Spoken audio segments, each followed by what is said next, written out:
Ang skin ko, gusto ko smooth and baby soft forever.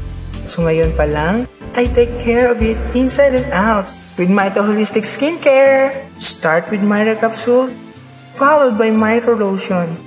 Myta Capsule goes deep within to renew damaged cells, while Myta Lotion nourishes skin on the outside.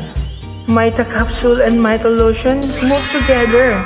Buo ang alaga sa skin. I want to keep it beautiful today, even years from now. With Myta Holistic Skincare, try mo! Excuse me. Sino ka? Ako ang iyong konsensya. Ako ang iyong maitim na budhi. Kinagaya mo ba ako? Hindi, no? Ako ang ginagaya mo. Mahiya ka naman sa skin mo.